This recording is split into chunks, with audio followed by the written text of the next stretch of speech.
At Lucerne Dry Lake in the late 60s to the early 70s, a group of rocket pioneers built and flew their own rockets. Constructed of cardboard, wood, and fiberglass, these rockets with pre-manufactured motors would test their knowledge of aerodynamics, chemistry, and physics. Engineered to withstand the high velocities and G-forces, these highly advanced model rockets would obtain altitudes of up to 15,000 feet and velocities approaching Mach 1.5. In the summer of 1973 at Lucerne Valley Dry Lake, a two-stage rocket with two Type G motors and a payload of a 8mm camera was launched. Halfway through the second stage burn, the rocket disintegrated in flight.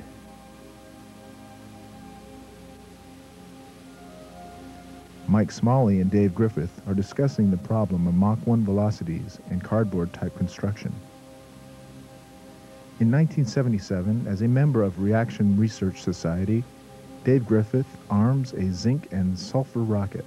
The payload section has a 16mm camera. This rocket was built as a school project during Dave's machine technology class at Mount San Antonio College in Southern California. Roaring off the launch pad in the Mojave Desert of Southern California.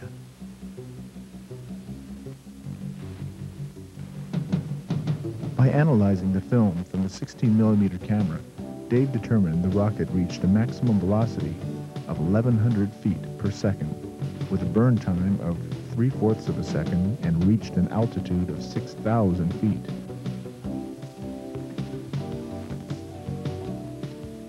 This is a two-stage rocket with a payload section. The payload fins and nose cone are made of 6061 T6 aluminum material. The engine is 4 inches diameter by 12 inches long, using potassium nitrate and sugar as fuel. On board, we have a parachute, batteries, timers, and an 8mm camera. This picture shows first and second stages mounted together. Our second stage engine is to be mounted in the payload section. This is a top ignition engine. Notice wires at the top of the engine. Ron and Steve are getting ready to disassemble our top ignition system and remove the bulkhead to arm the engine. Here we have the bulkhead and the electronic match assembly.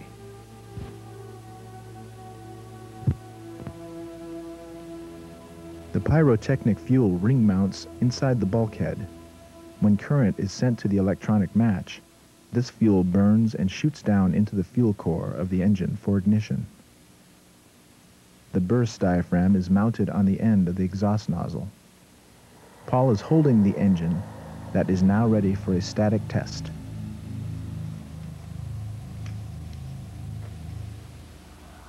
The Bureau of Land Management is inspecting the test site to make sure everything looks and is done safe for personal and land use. Paul is now installing the engine in the ground for the static fire. The engine is now in place, ready for the electrical hookup. This engine is hooked up to a keyed firing box through a device called a shunt. This device is required by the state of California Fire Marshal. The shunt is now being pulled on the way back to the firing box. The shunt is a safety device that short-circuits wiring to make sure the engine can't be fired while our personnel are around the engine. There should be 2 shunts in the electrical line, one near the engine and the other half the distance between the engine and the firing box.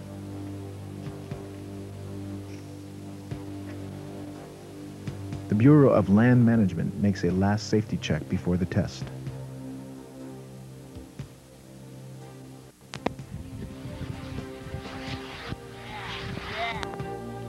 The engine burned for 6 seconds at 150 pounds of thrust.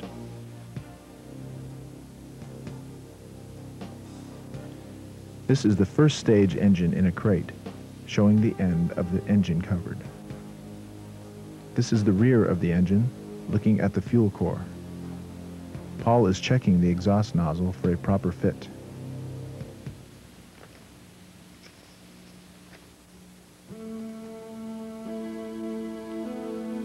The Lucerne Fire Department watches the safety performance of independent rocket systems personnel. Dan is explaining safety rules for the next test to be performed. The Lucerne Fire Department checks to make sure that the test hole is deep enough to cover first stage engine in case of an explosion. The Bureau of Land Management and the Lucerne Fire Department are watching, as independent rocket systems personnel are installing a burst diaphragm in the exhaust nozzle.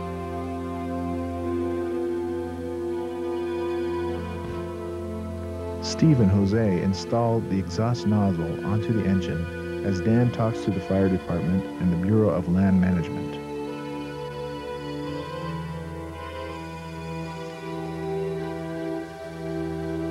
Steve is getting ready to hook up the electrical and shunts to the engine.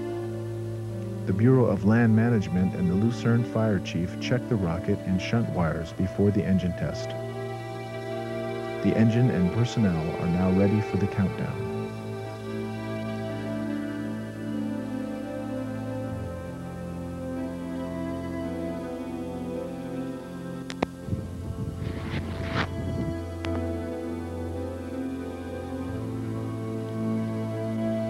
Here we have what is left of the engine after exploding. The steel tube split up the middle and the fin section has folded into itself. Brad and our crew are looking for any pieces they can find on the desert floor. Brad finds the bulkhead from the first stage engine. The exhaust nozzle was buried in the ground 1/8 mile from the test site.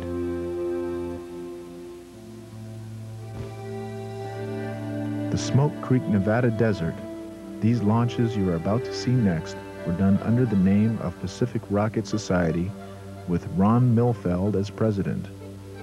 The launches took place on July 19, 1987. Soon after this event, Ron Milfeld, Ted Stevens, Lauren Martin, Paul McQuown, and Dave Griffith started a new rocket company, Independent Rocket Systems.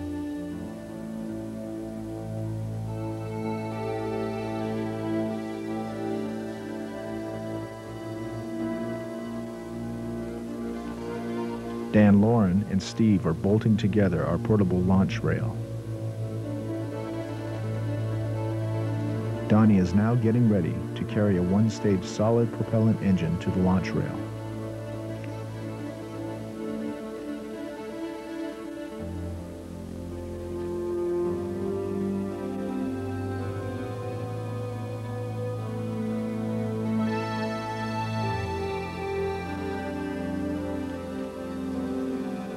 While the rocket is now on the launch rail, being ready for launch.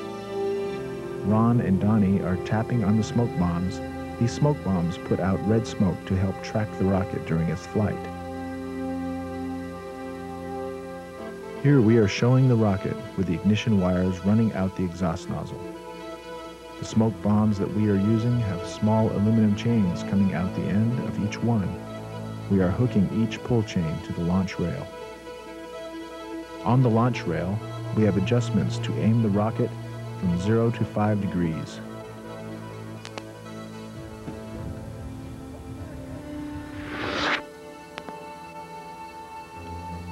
This rocket blows up at about 500 feet in the air. The bulkhead of the engine blows out the top of the engine. In these rocket tests, we are using potassium nitrate and sugar as fuel. These rockets are some of the biggest rockets anybody has built using this type of fuel. From these tests, we have found out that when the fuel burns in these large-size engines, the fuel lights all at once because of heat radiation penetrating the fuel. We are now looking from the top of the engine down through the exhaust nozzle. Here is where the bulkhead explodes through the skin of the upper part of the rocket, damaging the related parts. We are starting to put together our payload section of a two-stage rocket. The engine which is in the bottom part of the payload section is the engine that was tested earlier in this video that was called the second stage engine. This engine is made of mild steel seamless tubing of 4 inches diameter by 16 inches long. This is the timer section of our two-stage rocket. It has 3 9-volt batteries that equal 27 volts to run the timer. A mercury switch and a 9-volt battery to ignite the second stage engine when the first stage engine shuts off. There is also a 8mm camera and a parachute section. Ron and Paul are showing the first stage on the launch rail and the payload section on the ground before final assembly. Ron and Paul are aligning the second stage to the first stage engine. Ron is on a ladder putting on the cover over the camera assembly.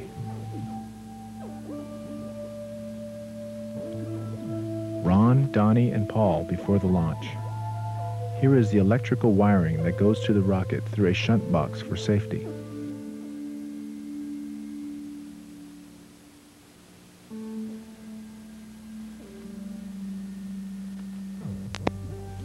Ron is starting the camera switch on the payload section, then running to the truck to drive back to the launch box.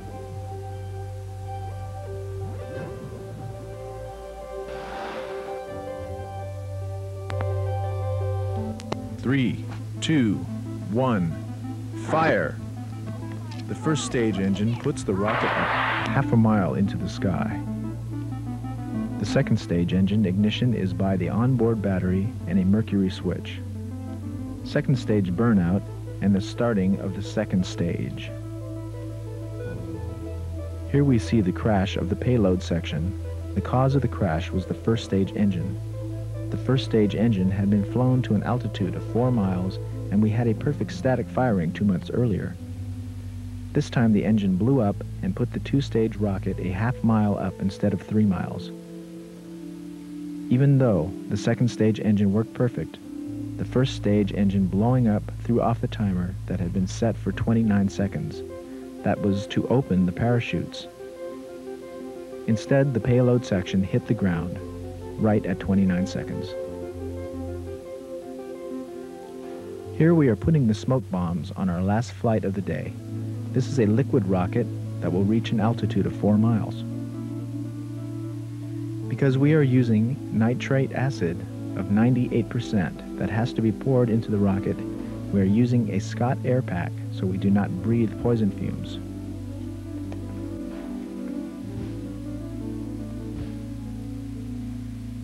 Paul is tying down the 1/4-inch copper pressure line that feeds 400 pounds pressure of nitrogen to the nitric and furfuryl alcohol tanks before launch. Dan is unscrewing the fill plug to start pouring 2 pints of furfuryl alcohol into the rocket.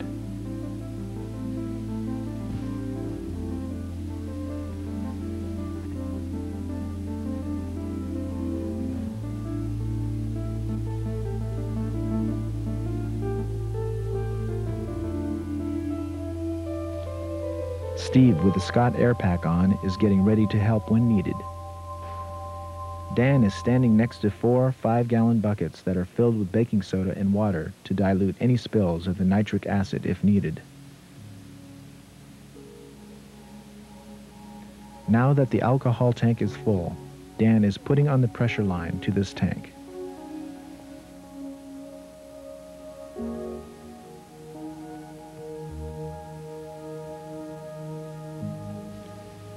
Dan is now looking into the nitric acid tank with a flashlight to make sure that no furfuryl alcohol has leaked into the acid tank through the mixing valve.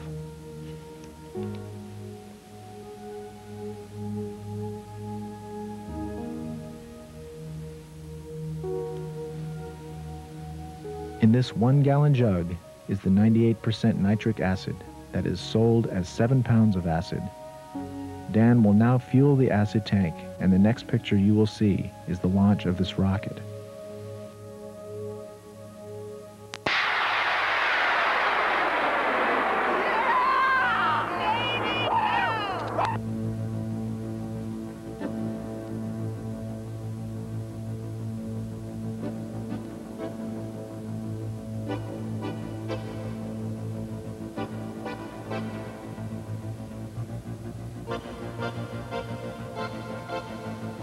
The rocket lands 400 yards from the launch site. This rocket was built for testing only, so there was no parachute on board. In this scene, you see us starting to dig up the rocket. We dug down about 3 feet, and find no signs of the rocket except a 4-inch diameter hole with 4 fin marks. We shine a flashlight into the hole, and the hole looks like there's no bottom. We had to rent a backhoe to dig up the rocket. The reason for this is that the rocket buried itself 15 feet in the dry lakebed floor. The sun is now setting at Smoke Creek, Nevada. Paul and Joanne were the starting of our 8-inch diameter by 16-foot long liquid rocket.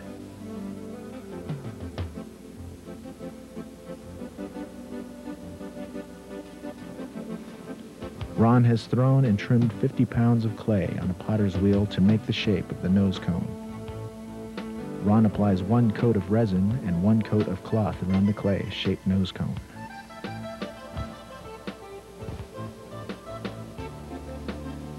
The final coat of resin is applied to the clay shape. When this coat is dried, the clay was taken from the inside of the shape and the nose cone was sanded and ready to paint. This scene is showing the tank coupling rings, the starting of the launch rail, and the finished nose cone.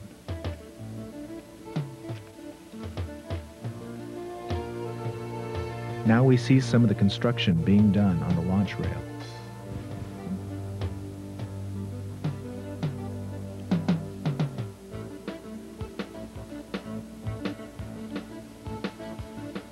The nitric tank is constructed of type 304 stainless steel.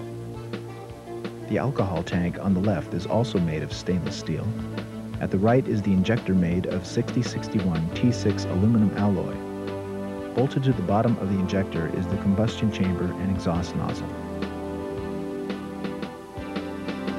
Hydro testing the tanks to 430 pounds per square inch must be done before we know the tanks will be free of defects and can hold the pressure we need for a launch. A thrust frame bolts to the top of the injector to transfer force up through the rocket assembly evenly. On the left is our completed nose cone and the starting of our payload section. The exhaust nozzle, combustion chamber, and thrust assembly are bolted together on the right. The alcohol tank is now bolted to the thrust frame in the middle picture and the nitric tank to the right. This close-up of the injector shows the spray holes that the fuel and oxidizer will flow through. The payload section with the camera on board and the gold-colored top is the Pyrotechnic separation ring. On top of the side of the payload section is a parachute that blows out at 14,000 feet. The parachute is in the payload section with the cover on the left side bottom.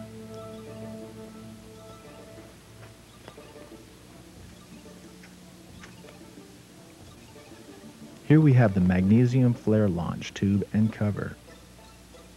Here we have the payload section, timers, battery pack, magnesium launch tube, and the camera. The complete rocket on the launcher getting ready for a water flow test. I'm with Independent Rocket Systems, and what we're doing here with this test mainly is testing this valve right here. The last time we did a water flow test, the valve stuck, and we had to manually pull the pistons down into place for it to actuate. So what we're testing here is to make sure that all the leaks are out of the system and that this valve actuates properly when we pull this pin. The pressure from the tanks should actuate the valves when the pin is released, and the water then should flow out of the sprayer injector and hopefully work all right for us there. Hard on the feet, you know that?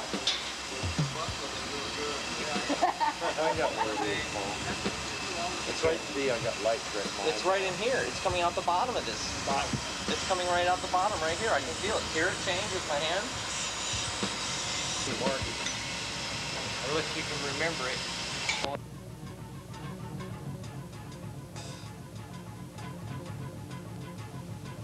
Here's Bill Woods of Westinghouse. This device here is the lanyard. It'll be attached to a small chain that will be attached to part of the launcher. When the rocket fires and takes off, the lanyard will be pulled, 2 pins will fly out. That'll actuate the timers on board for the parachutes and the different flares and the cameras and all that stuff there. Steve and John are tightening the pressure lines before the flow test. A gentleman that came by a couple of months ago and looked at the rocket, who's into checking out for government inspection, getting you ready to do government contracts. And he looked at the rocket and said there are a number of medical companies that would like to do zero-G experiments with pharmaceutical products on board rockets about this size here even. Dave is checking the injector before the test.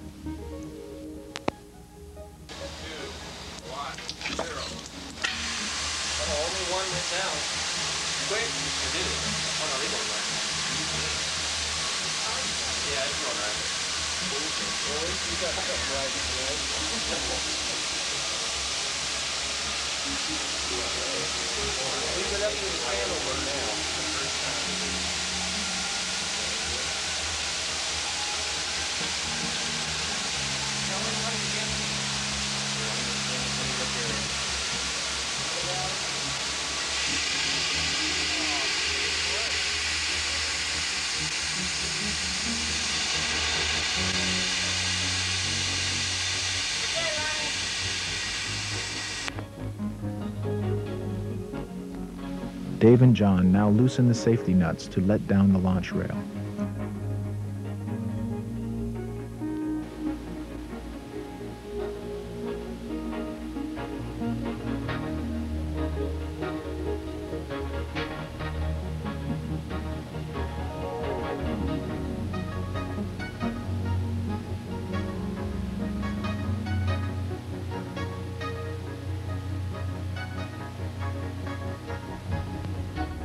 Paul is now showing the camera section of the payload section.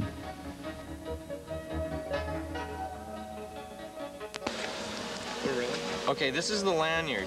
A small chain or cord is tied here to the launcher at some point. I am going to pull it. Okay, when the rocket takes off, this pulls out, and don't get hit in the eye. A pin is going to fly out there. That actuates one switch, another one pulls out, that actuates another switch. And that sets all the electronics inside to working. That's designed that the payload section is coming down separately from the main rocket body. And it has its own parachute system that comes out the side out this hatch. It won't be taped on like you see here, it'll be glued into place with epoxy glue. Down here in this funny little part of the hatch, this little wing that sticks off, has a little mortar charge with actually a little steel piston in it. And when that charge goes off, it'll blast the hatch and it will peel off this way and just completely blow off, pulling the chute out with it. The chute's attached rigidly to the inside of the payload section. The rocket is on the launch rail and ready to raise.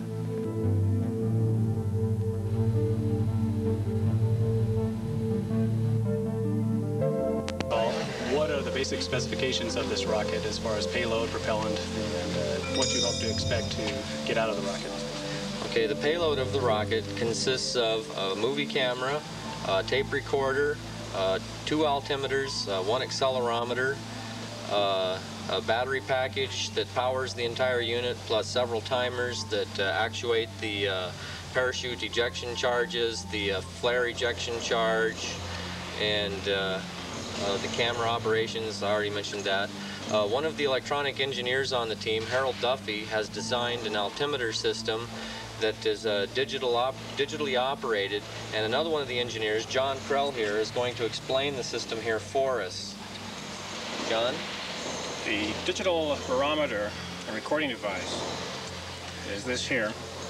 It is a pressure sensor that is from 0 to 15 psi-A. That signal is amplified to 0 to 5 volts. It is digitized to 8 bits, and then through the use of timers is stored on this E-square prom for non-volatile recovery. So it does not matter how long it takes us to recover the system. If the batteries go dead, this memory will remain valid with all the right data. Okay, the rocket also has another system which John himself is also installing, which is very similar to this, and it will be radioing back the information via downlink through these antennas. Let's see if we can get them in the shot. There's an antenna here on this side of the nose and one exactly 180 degrees from it on the other side. so that while the rocket is in flight, it will hopefully be radioing back its performance also. So we're going to try and get the same information twice, with this unit here and then with the downlink system that John is designing. Now, you asked also about the propellant. This rocket runs on furfuryl alcohol and nitric acid, a 98% pure mixture of nitric acid. The combination is referred to by chemists as a hypergolic reaction, meaning that when the two chemicals come in contact, they spontaneously ignite. Therefore, we don't have to use any type of electrical ignition system. All we have to do is mechanically release the valve and the rocket will fire. Now, as far as this rocket itself, what does it weigh and what kind of payload weight are you planning on putting up, and also how far will that payload go up? Okay, the rocket itself, the entire rocket, including the payload that's on it, weighs 165 pounds dry and 313 wet. The payload section, which is this brightly polished structure from here to the tip of the nose, weighs about 35 pounds in and of itself. So you would subtract that from the overall dry weight. That'll tell you what the payload is. The rocket will achieve an approximate speed of Mach 2.8. It will burn out at an altitude of approximately 32,000 feet and will coast to an altitude of approximately 80,000 feet. At that point, a magnesium flare will be ejected from a mortar which is on the other side of this structure, just on the other side of the launcher. And hopefully, Bill Wood and his tracking team will be able to visually sight on that flare when it's ejected. We're hoping it'll put out over 1 million candle power. At that time, shortly after it, just a few seconds later, the timers then will cause the vehicle to eject the payload section completely free of the main propulsion stage. And then a few seconds after that, approximately 15 seconds later, then the parachute for the payload section will then be blown out this hatch here. I didn't mention there's also a parachute that's in this section here. From here back is a parachute that will then hopefully bring the propulsion system back intact. How much does it cost to launch one of these things after it's already built? Well, that depends. That's a very loaded question. The materials and everything involved in here, you're looking at about $3,000 to $4,000 worth of material. And the labor, everybody, like I said, this was a labor of love. So it's hard to put a dollar and cents figure on that, but you figure salaries and all, you're looking at least $100,000 worth of salaries if you were to have paid the people who put their time in on this bird. Well, I wish you a lot of luck on it, and I guess we'll be seeing it. Thank you very much, Jim, and I appreciate you coming out here and spending your time with us today. Thank you. Here is our pressure bottle that feeds 430 pounds pressure to the rocket tanks. In the rocket is the pressure bottle and a dome valve assembly.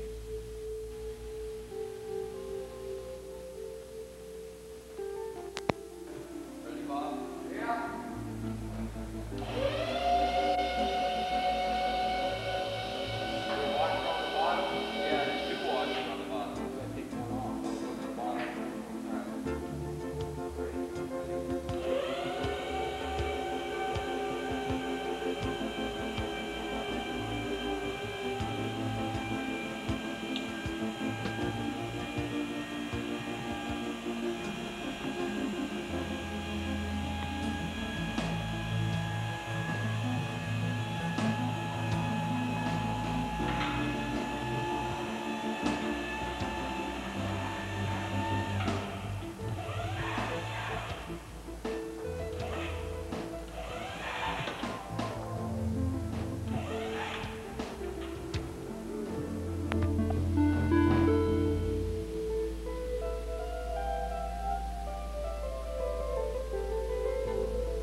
This electrical plug is on the bottom of the rocket for the emergency nitric acid drain valve assembly.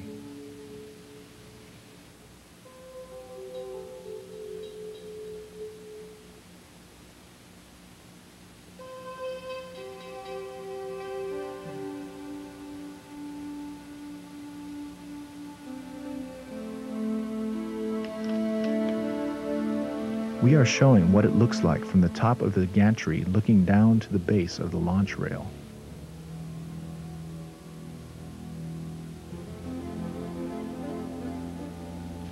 This line is where we disconnect our 430-pound pressure line from the rocket.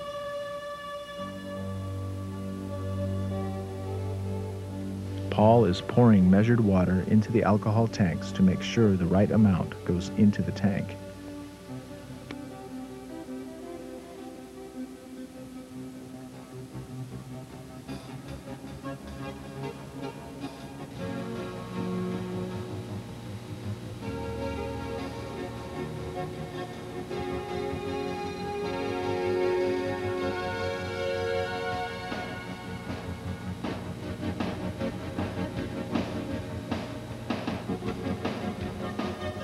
Donnie is now fueling the nitric tank with water before our water flow testing.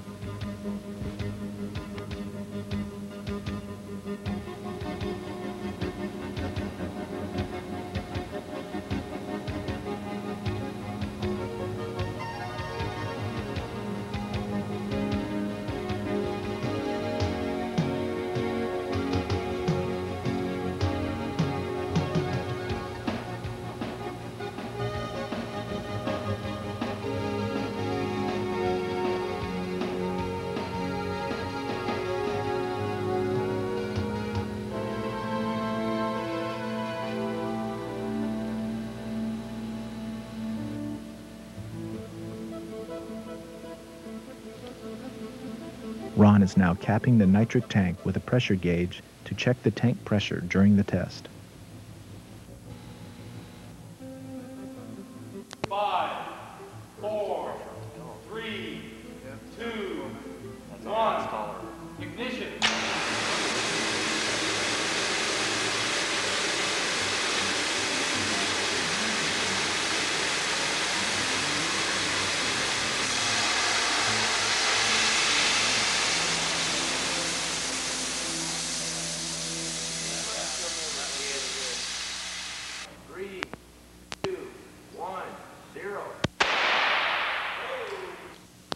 This is the testing of our pyrotechnic valve for draining the nitric acid tank in case of an emergency during a launch.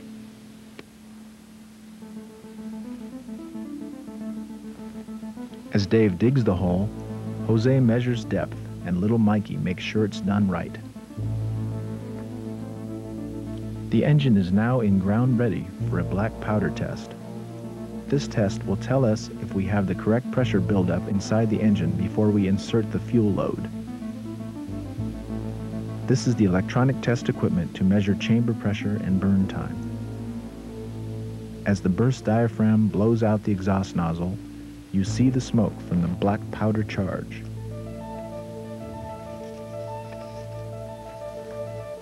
Ron is now inserting the fuel load into the engine.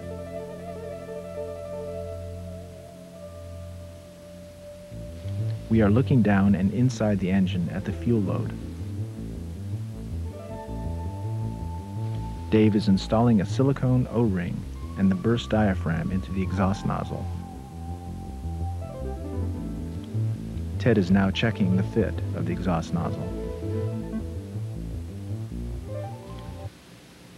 Ron and his son Ronald are now installing the exhaust nozzle into the test engine.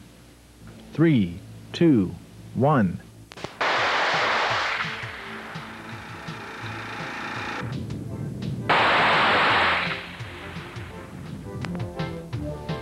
This engine burned for 0.09 seconds and put out 8,000 pounds of thrust. The flame was 25 feet in diameter and 40 feet tall. The engine now tested is ready for shipment to the customer.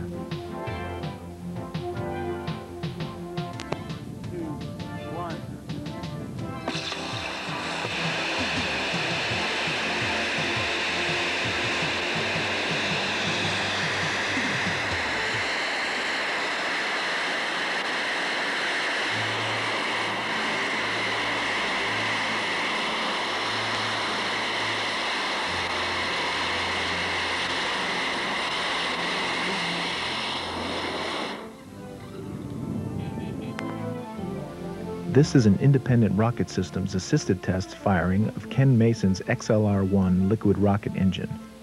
This is the same kind of engine that was in the X-1 rocket plane flown by Chuck Yeager in 1947 when he first broke the sound barrier.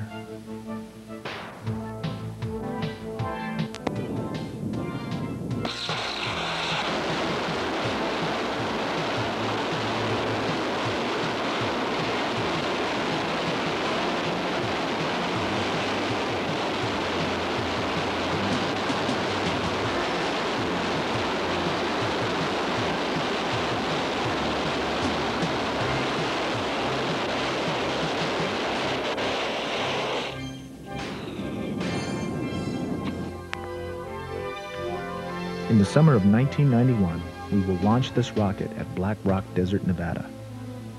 The nose cone started with a precision machined aluminum base ring. Over a porcelain form, fiberglass was hand-laid to provide exact mounting for the timers and battery pack. Riding directly below the nose cone is the payload section. This contains the auxiliary parachutes and the instrumentation. A Canon 8mm camera will record the flight from the rocket's perspective. Next is the Pyrotechnic Staging ring, which will separate the main rocket assembly and deploy the main parachutes. This stage houses the pressure system. Riding directly below is 98 pounds of nitric acid. Fueling is through ports in the coupling ring. The fuel itself is 49 pounds furfural alcohol. A machined aluminum cradle transfers the thrust equally up the vehicle structure. A very important part, of course, is the engine. The fins are positioned around the engine by these aluminum rings. Access is provided by removable covers. The rocket will obtain a height of 80,000 feet and a speed of 2,100 miles per hour.